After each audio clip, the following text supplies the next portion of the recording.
Welcome back to vlog number 6. It's Sunday, June 1st at the Semyazi Silver Star Center. I found a little out-of-the-way place up the hill, the little covered area with some nice flowers in the background. Figured I'd shoot some, quick update. Vivian's left. Vivian left yesterday. I dropped her off at the airport, and it was really nice. It was really nice to be able to spend some time with somebody so dedicated to everything, to get to know each other. And so she's missed already. I'm sure, I know we texted, she got home safely, or she's back in Melbourne actually.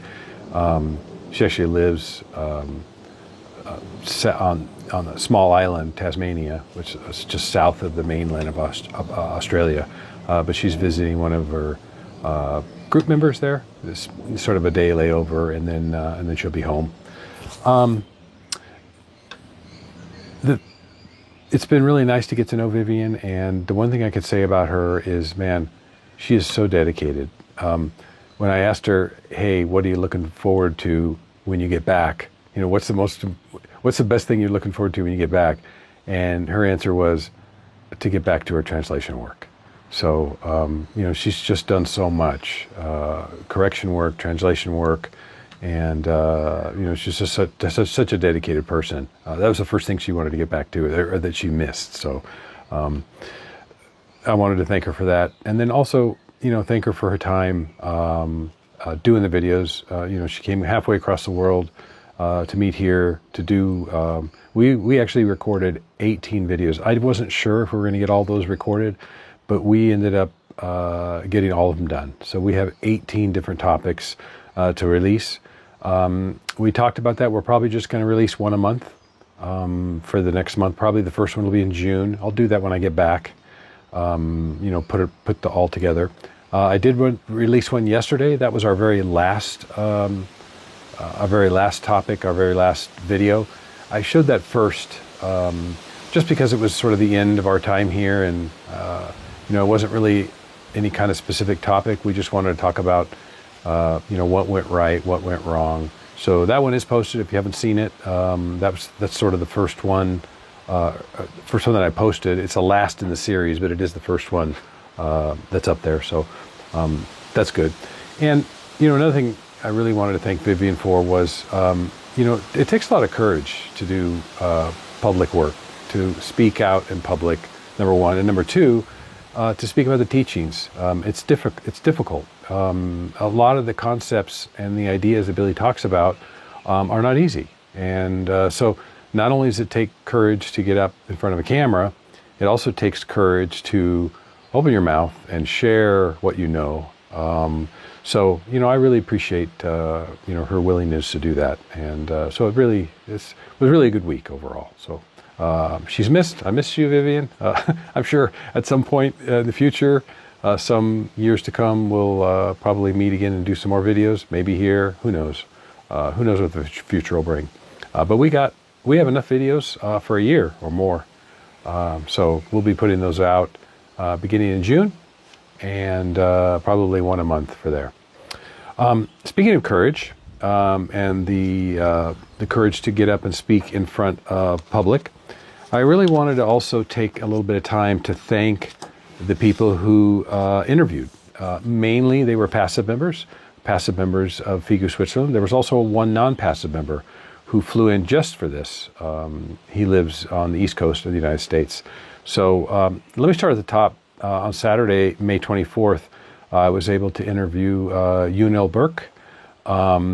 He actually took that slot sort of as a last-minute opening. So not only did he have just a very short time, maybe 30 minutes to review the questions, he agreed to do it just right off the bat, saying, yes, I'll do it. I had met him at the passive member meeting on Saturday, the 24th, and he interviewed that evening.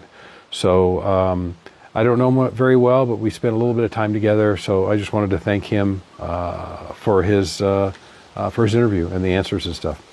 The next day on Sunday, the 25th, I interviewed Patrick Parker. Patrick is a passive member in Switzerland. So he lives in the French-speaking part of Switzerland, so more of the western side. I don't know exactly where. He had just said in the French-speaking part of Switzerland, and he's part of a group out there. I think he said there were 5 people. So thank you, Patrick, for coming in, and we had talked via email beforehand, so he had known about the questions and stuff. So thank you, Patrick, for coming in and interviewing. It was really appreciated. Kazuhiro Osawa, a Japanese man, very pleasant. He was actually here working too, doing volunteer work for, I don't know, 3 or 4 days, maybe more. That's all I had seen him. But he answered all the questions in Japanese, which also takes a lot of courage. We'll have those translated and subtitled when we release that. So thank you, Kazuhiro. Really appreciate your time and willingness to speak on camera. And then also on Sunday, I interviewed Liliana Malo and Nathaniel Malo. This is a husband and wife team, and they are part of the Arizona Interest Group in the United States. So I had not known them before. I had heard of their work, but I had really not met either one of them. So it was nice to meet both of them, and I interviewed both of them. The same set of questions. So it was nice to get to know both of them. On Monday, May 26th, I interviewed Norman Beatty. Norman and I figured out that we were in a study group together in the 90s in Simi Valley, California. So that was sort of neat to just sort of reminisce back with Norman. And thank you, Norman, for interviewing. Certainly appreciate that. Next was Remington Robinson. So Remington, I had not known as well. I guess he said he was part of a group in Colorado. So there's apparently a interest group up in Colorado that he's part of, has been part of. Some of you may know that or even know him. Remington also is an artist. I had actually, after he had written to me and said that he wanted to interview, I actually looked at his website, and he's a very talented artist.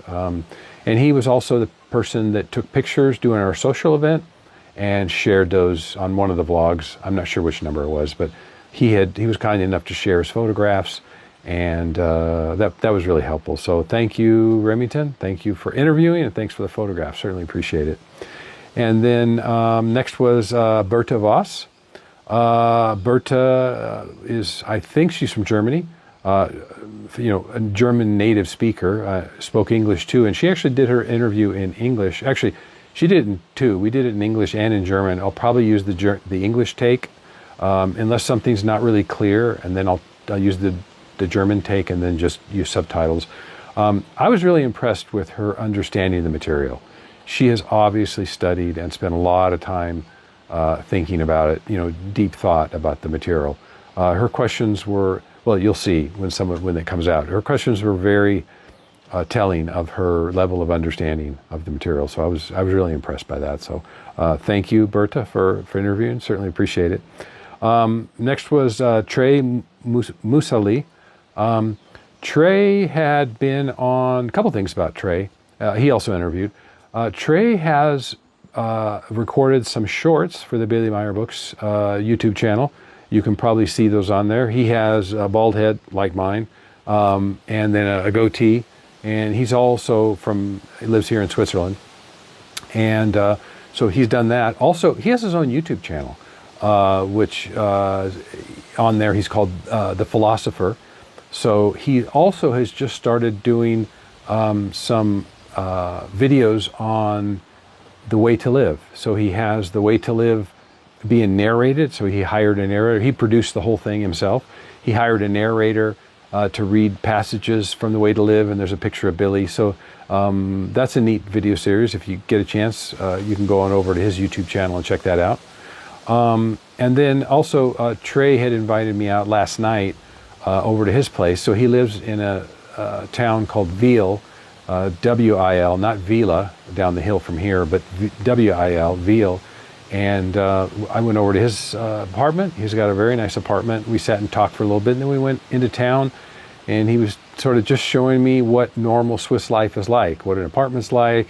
He took me through his garage and his storage area, and then they had like a little outdoor like a food festival, just at any town. You might food and drinks, and they had some karaoke and stuff. But it was outdoors. It was like there was an old school, beautiful building, and they had like a little community event where they were serving food and that kind of stuff. So we walked through that, and then we ended up eating some pizza last night. So thank you, Trey, for the invite last night. It was nice to spend some time getting to know you, and thank you for interviewing. Certainly appreciate it as well.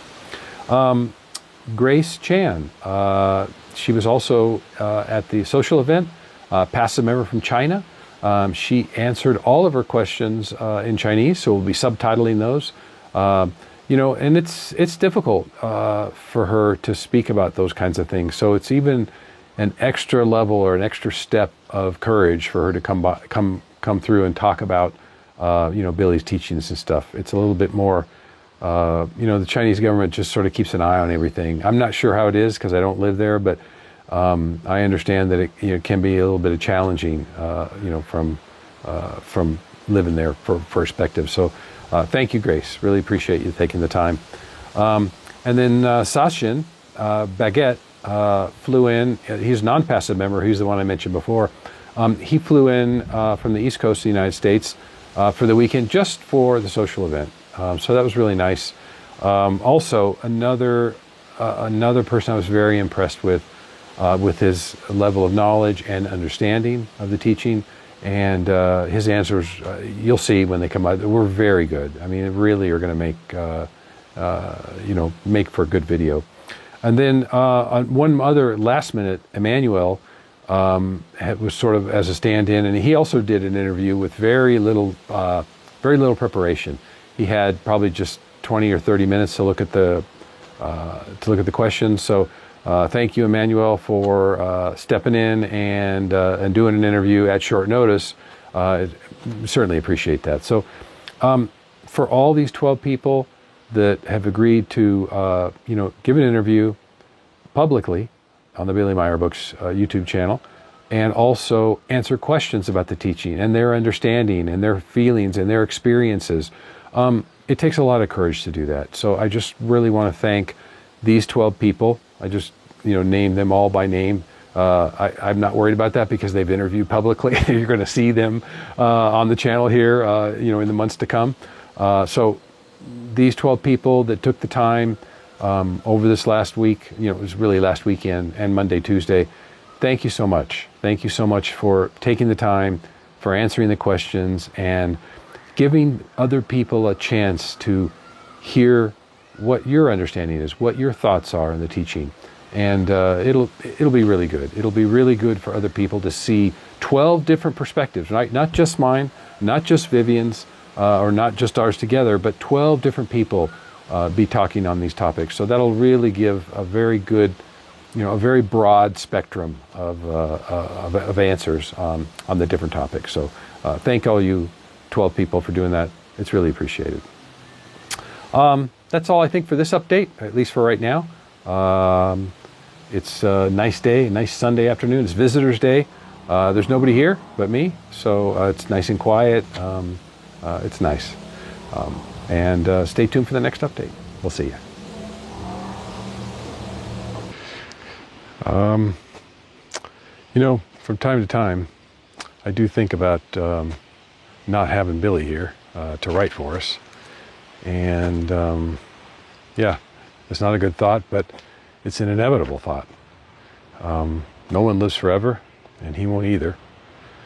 And we'll be left to our own. Once Billy passes away, the Plearns will withdraw for good, and we'll be left with the teachings as they were given so many times in the past to the people of this planet, and we'll have to forge on our own. Don't know how that'll go, but like we have a choice, right? So this is a vlog, so I figured I'd share my thoughts on things like that. I do think about that from time to time. And what can you do? That's the nature of life. It moves on. Hopefully, we as a planet and each individual person will learn and evolve and become more human-like, less warlike. Anyway, I'm sure a lot of people have thoughts, in that realm or along the same lines. But it's coming. It'll be a day where Billy's not here, and it's just up to us to learn and become, the best human beings that we can. Anyway, just sort of wanted to share my thoughts on that. Good evening. It is Sunday evening, and it's time for question and answers. So I've gone through all the different questions that are on the site, and I'm just going to read through the questions. I'll read who posted them, and then I'll read the question, and then I'll give the answer. We'll just go through it like that. So thank you for the questions. Really appreciate it. So the first two are from Frank Ortiz 7873. Thank you, Frank, for writing that question in again. So your first one is, when the next personality is born from the creational energy, does the race change? So the answer is probably. You couldn't say for sure. So in Guido's book, Guido Musburger wrote a book called Diversicum.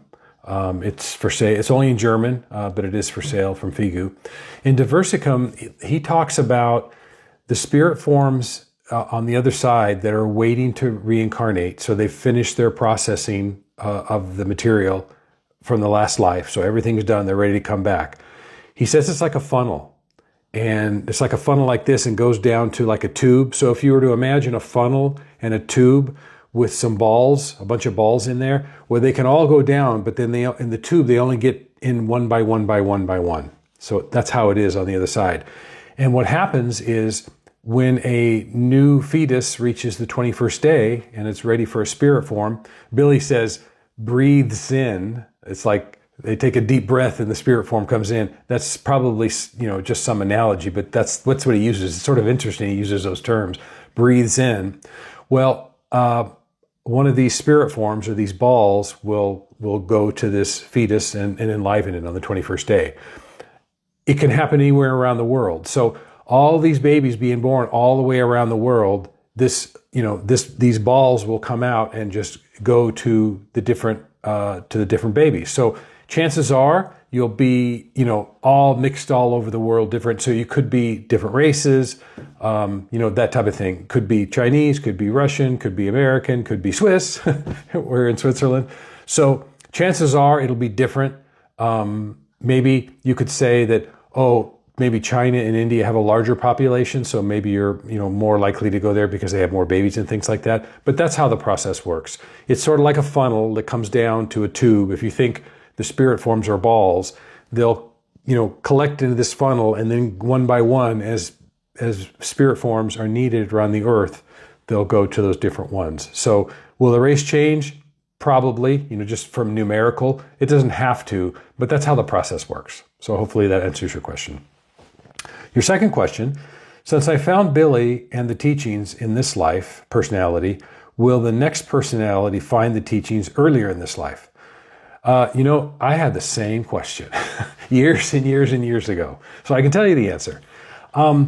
The chance of you finding the truth in the next life is high because of the inner drive, the seeking. That seeking that brought you to the truth this time. So in most cases, we don't have to, but in most cases, the cultures in this planet are religious, right? So chances are you'll be born into a religious community, and you'll probably have some, religious upbringing. But, our spirit forms will remember and have that seeking, that deep seeking for, this doesn't work for me, this doesn't work for me, this doesn't work for me, so I have to try something else. That you will have in your next life for sure. Now, I also have to say, it depends on your personality. It depends how it's arrived, because we always have free choice and free will, right? So you are free to follow that. This doesn't work for me, this doesn't work for me, and seek the next thing. But that seeking and that drive for understanding is something that matches with you. You'll have that in your next life. That's just, the impulses will come back from the Akashic records or from the storage banks, I think is a more proper term. When they start hitting you, the impulses, your impulses from your previous lives, plural, they will drive you to seek. They will drive you to seek something that's meaningful, or more than a belief-based system. So will you find it? I don't know. Will you have that drive to seek something else? You absolutely will. But it's totally dependent on you. It's totally dependent on the personality, on the choices we make, right? Cause and effect. If we make the choices and we want to seek and do that, then you will. If if you're not that way, if your personality isn't that way, then, it might be a little more tougher. So that's the answer to your second question. Daniel Flores Calderon, how you doing? You're back with another question, so I'll read it. Hello, Mike. I have a question. Can a human being in their current personality or in future personalities with a material body ever come to know and live in real love? So I'm assuming you mean effective love. Or is it only possible to feel it through impulses from the Empfindung, which reach our material consciousness as feelings, as impulses, not feelings, via our material subconscious, without truly understanding or comprehending what it is, because it is something that cannot be fully grasped, explained, or understood as long as one has a brain, i.e. a material consciousness? I believe the answer is no, because real love belongs solely to the consciousness of the creational energy, the pure spiritual levels. Creation and all its evolutionary stages, the absolute absolutum, and so on. In other words, everything is creational energy consciousness. Okay, so the Empfindung doesn't come in as feelings; it comes in as impulses. So this might be a translation error. I know you're a Spanish speaker, so it comes as impulses, not as feelings. And so real love, effective love. If we think back to the definition of Billy's term for love, the absolute certainty in knowing that one co-dwells and co-lives in everything that exists. That's the short version. You could look it up. I don't have it in front of me, but that's essentially it. So the first part is important. The absolute certainty in knowing. So that one co-lives and co-dwells in all of life. Now, you can't just think that. You can't believe that. You can't say that, oh yeah, I live with all creatures and all this kind of thing. It's the absolute certainty in knowing that you co-live and co-dwell in everything this is. All the animals, all the plants, all the planets, all the smallest bugs, ants, everything. That knowing that you co-dwell and co-live with everything that exists, then the answer to your question is yes, you could. I think we're a long way off from that, but when we come to a point in our evolution that we know that we exist with everything else, and the absolute certainty in knowing. This is a very specific term in German. The Billy doesn't use that often. So I don't think any of us have that. I mean, I think more people are, probably prone that way with love. And, I've known a lot of people that are more like that way, love to their fellow man and all those kinds of things. So they're probably a little bit closer. But I don't know if any of us are that close to the absolute certainty in knowing that we co-dwell and coexist in everything that exists in the universe. That's a very big ask. So I think the answer to your question is yes, we can. It's probably going to be some time that we're able to exist in real love, effective love. So I think the answer to your question is yes, but it's probably going to take some time. Thank you for your question. Next one is Nothing, NOTH1NG2B3. Thank you for your question. Appreciate it. Hey, Mike. Hope you're enjoying your trip. Thank you. Seeing your videos again had me thinking about this question. In your video about consciousness, you stated that the Big Bang starts as the life cycle for creation, and it ends when the universe contracts back. That's correct. Assuming there are multiple universes and alternate timelines, does this mean the creation we are in a part? Does this mean the creation we are a part of is only a fraction of something bigger than itself? Related to that and the Big Bang, if there was absolute nothing before the Big Bang, where and why did the thought or energy come from, and for spiritual and material existence itself? So this is going to be on the edge of my knowledge. Yes. So the creation that we have, along with other creations. So we know there's another one next to us, the Doll universe, and this is the Dune universe. Dune. I must need to see Dune. The Dune universe. There's sister universes. They're bump up next to it, but other creations can be up to 7. There can be up to 7 altogether. And there's many, I have no idea, millions and millions probably of creations in our absolute absolutum. Now, the absolute absolutum also has an evolutionary cycle. It's sort of the next one higher. And this is explained in Billy's book, the of all existence. And Vivian's actually going to be working on that translation. She's working on the second meditation book. She'll be working on that meditation. It explains that process in detail. I've read it, and it's really beyond me. About the absolute being universe and all these other different types of absolute absolutum. So we go through evolutionary process. The creation goes through evolutionary process, and the space that it's in goes through an evolutionary process. And I don't know if there's something beyond that, but also Genesis, if you want to read Genesis. So those 2 books, the Ur book, 7 times Ur, and Genesis gives a lot of information on how the universe goes, how it expands, it contracts, and how it evolves. So that's the best I can tell you on that one. I've read that quite some time ago, but I'm just not quite sure on it. But that's where you can find the answers, in those 2 books. Thank you. Appreciate your question. So Harold,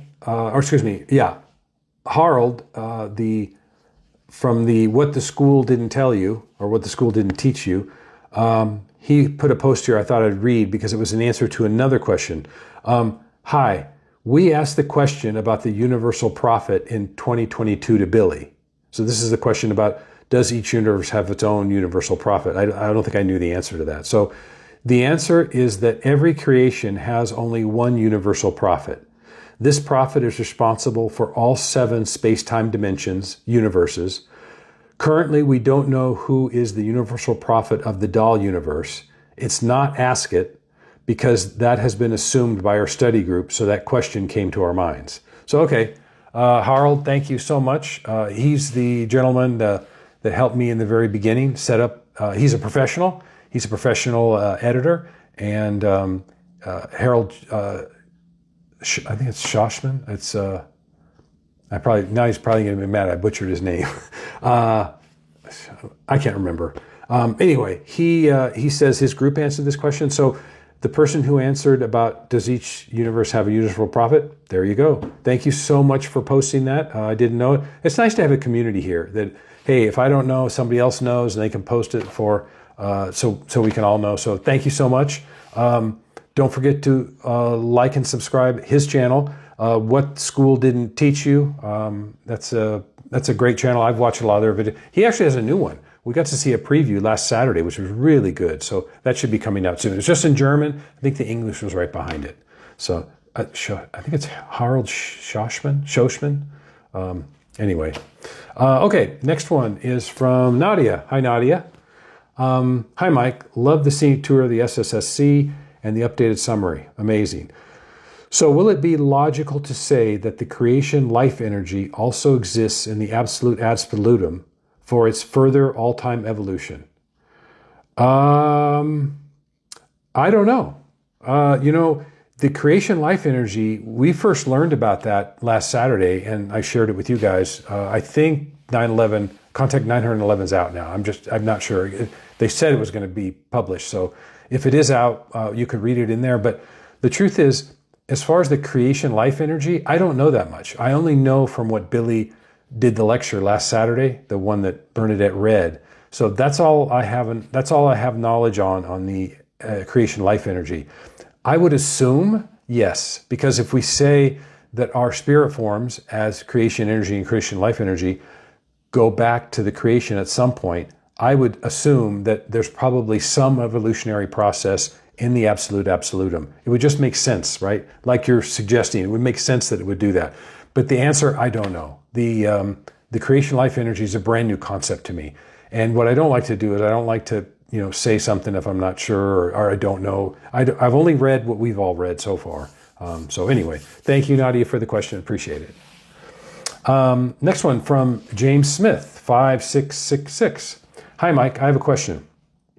Billy has spoken of fluidic energy and also energy that gets deposited into material, which can cause haunting-like phenomena. Right. The fluidic forces from our bodies, and they can go into objects, and you can sort of feel the person, or hauntings and all. Yes, he wrote that in all about fluidic force, all about fluidic energy, something like that. Billy has a book. It's a title like that. Is this fluidic energy and or deposited energy the same as creation energy or creation life energy? Salome James from South Australia. Oh, awesome, James. Maybe you're in Vivian's group. Maybe you're not. But anyway, hi. I just spent time with Vivian, president of the Australian group. So on this one, I have to say I don't know. The fluidic energy, it would make sense that our creation energy and creation life energy, since it powers everything, they would have something to do. But since Bailey uses a specific term, fluidic energy, it's probably different than creation energy or creation life energy, which is your question. Is it the same? However, I bet you there's a connection, because if the creation energy gives our body the life, like the battery I explained, and the creation life energy is the drive, the evolutionary drive that starts the personality growing from scratch, and all those kinds of things. Since those enliven our body, I would bet that the fluidic energy is connected somehow with that, right? Because how could it not be? So sorry for the partial answer. That's the best I could do. I bet you there's a connection, but it's probably not the same because Billy gave it a separate name. So he's very precise, as you know, if you've read any of his stuff. He is so precise. So hopefully that answers your question on that one. And thank you, James, for writing in. Next one, Anthony Wilson, 8634. Hi, Mike. I really enjoyed watching this video. Do you know if creation energy exists in many-fold forms besides the creation life energy? Anthony, that is an interesting question. I had the same thought. After I read Billy's lecture and heard it and then read it again to do the summary for the channel, I thought to myself, you know what? If there's yet another form of creation energy, creation life energy, creation life energy, I bet you there are other forms. And that he just hasn't shared that with us because it's so advanced. And what would we do with that information? So I don't know the answer to it, but I thought the same thing as you did. After hearing that there was another different type of form, and I even went as far as saying, I bet you there's like 7 types of forms, because how creation is based on 7. So here we have 2. I bet there's like 5 others or something like that, or maybe 14, or there's probably other flavors or other forms of creation energy, but this is all we know for now. I thought the same thing as you. I wonder if there's other ones. So good thinking, and thanks for writing in. Mephistopheles 2469. Hi, Mike. Question. It sounds to me that the creation energy and the creation life energy are equivalent or analogous to the material body and the brain, where the body grants you physical strength, and the brain processes your thoughts and feelings. I'm assuming you mean the consciousness. Is this correct and a simple way of understanding the differences between creation energy and the creation life energy? You can. I always encourage people, Mephisto, if that works for you, if that analogy works for you and it explains it for you, then there's no harm in doing that. We're so all individual, and everybody understands things differently and has different experiences and has different knowledge. So whatever works for you as an analogy for understanding, I would use that. That's the best I can say on that.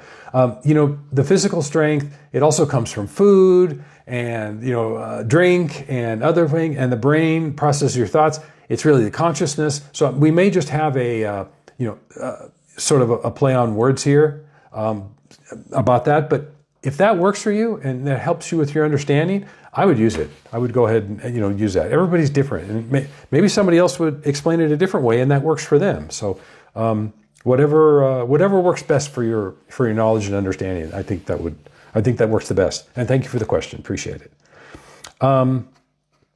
Remington. Hey, that's right. So he writes here, all of you. Hey, Mike, great meeting you last week. Yes. So Remington Robinson was the one who took the photos at the social event. Thank you, Remington. Appreciate it for sharing those. And he writes, upon returning here to Paris, I'm assuming that's in Colorado, because that's where you're from, I finally told someone close to me about Bailey's contacts. She had many questions, one of which I felt like I couldn't answer adequately. But first, I know the time spent on the other side is supposed to be roughly 1.52 times the human lifespan. That's correct. Which is now shortened due to overpopulation. Also correct. I also feel like I read at one point that the shortened time can be, in some cases, as little as only a few years, months, or weeks. Or was it potentially as little as days or seconds? Yes, so the time is completely variable. There's so many factors on how long we stay on the other side in the death life before we reincarnate back in. So you're right again. I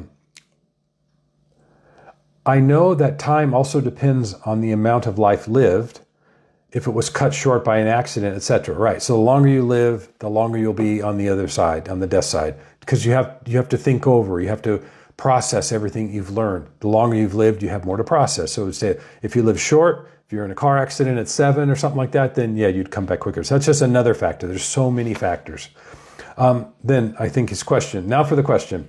If there are around 120 billion creation energy forms of human beings tied to planet Earth, does that mean that there are a lot of them who very rarely get to incarnate into a physical body? It could. More important than that, Remington, is to remember that on the death side, there's no time. So there's no such thing as time. It doesn't exist. You're in a state of being, and there's no time, and it doesn't pass like that. So it's really difficult. So I'm assuming you're meaning from the Earth standpoint. But the spirit forms on the other side, they're not going to know time. They're not going to say, "Oh, I've been here for 1,000 years" or something like that. Creation has a way to work everything back in. The real problem, as you already know, but you mentioned, is overpopulation, right? There's so many people in the world that spirit forms are having to come back much sooner. They don't have time to process all their information. They're being pulled back in before they finish processing the information from their last life. And what happens is it really stunts evolution. Because if you're just starting to process stuff from the last life and you get pulled back into life again, you're not much better off than when you left, right? You're going to make all the same mistakes, well, mostly of the same mistakes. You haven't learned as much as you did because you haven't had time to process that. So that's part of it as well. But the most important thing is there's no time on the other side. There's no sense of existence. At some point, they'll enter this funnel. I talked about this on an earlier question.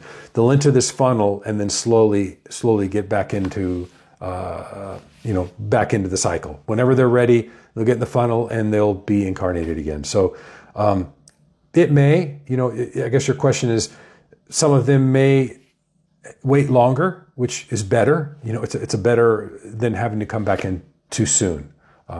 So hopefully that answers your question. If it doesn't, put another question down below or a clarifying question and I'll answer it again. Okay. Mizar cubed. This is my favorite question of all the questions. So MIZAR cubed, CUBED. Thank you for your time and energy. I have a question. You've touched on this in an earlier video. However, I would like a fresh perspective. I know the ego has a positive and a negative, and I'm really trying to learn to be more neutral. Can you give me a few pointers? Salome. Yes. There's 2 points here that I think require 2 points here that could be helpful. So one is the ego and the one is neutrality. So I have a whole video on neutrality. Hopefully you've watched it. If you haven't, please watch it. It's pretty comprehensive. So the ego, let's talk about that for a second, because this is a well overlooked subject in the teaching. So the ego is very tricky and can play a lot of tricks on our mind and not enable us to see what it is. So let's make an example. Let's make a couple examples. So the first example is if someone's real forward and they're demanding and doing this type of thing, that's their ego coming forward, right? That's easy to see in other people. You can see how they're acting. It's very difficult to see in ourselves. This is the first point I want to make. So when we're behaving in a way that's egotistical, and there's different ranges, or there's a whole spectrum of egotistical behavior, from very mild to very strong. Well, that's easy to see in other people, but it's very difficult to see in ourselves. So that's the first point up at the ego. We have to learn to observe ourselves to see when that ego comes up. In addition to that, there's different aspects of the ego. There's different, you can call it, of our personality. There's different flavors of it. So in one instance, and Vivian brought up a good example in our last video, where she was talking about a booklet. If you're going to print a booklet, and you have several people working on the project, and the booklet, say that the cover's being designed by 2 or 3 people, and one person is demanding that, oh, it has to be this way, it can't be that way, this type of thing. This is her example. She was talking about something else, about stepping back. But the point I want to make is, if someone was saying, if they had their ego at the front and saying, hey, it has to be this way, the book has to be printed this way, not really listening to what the other people have to say. If I was to say to that person, that's your ego speaking, what happens is he gets defensive, and he could say whatever he could say. He could say, oh, that's not my ego. That's not my ego talking. I'm doing this because we're working on Billy's, we're trying to get the truth out. We're trying to share the teaching. This voice that comes forward, it's another aspect of the ego that comes and stands in front of the other one. And says, no, that's not ego. That's not ego going on. This is the point. Hopefully you've gotten the point I'm trying to make. This is the point I'm trying to make, that the voices in our head, or the talking in our head, it's also ego. Like if I was to confront you and say, hey, your ego's too big, the first thing you're going to do is deny it and give an excuse. And this is also the ego. This is another aspect of the ego that comes in front of the other one and protect it, so it won't get hurt, so you won't feel bad and things like that. If you can learn to see that, if you can learn, this is part of observing your thoughts and these voices that talk to us, everybody. So many of these voices, like the majority of the time, are different aspects of our ego. And that's what has to be seen. We have to be able to watch ourselves when that happens. Like when somebody accuses you of being egotistical or putting too much might in front of it. The thoughts that come up and then the behaviors that follow that's also ego. So anyway, that's the first point. So for neutrality, there's a whole video on it, but neutrality starts with understanding other people. It starts with empathy. So Vivian and I did a whole show on empathy. You haven't seen it yet, but we've recorded one. It starts with empathy. It starts with understanding, putting yourself in the other person's shoes, walking a mile in the other person's shoes. That's another one of those wise sayings. It starts with empathy to understand that. Neutrality does. Then from that, from understanding the other person, then from that flows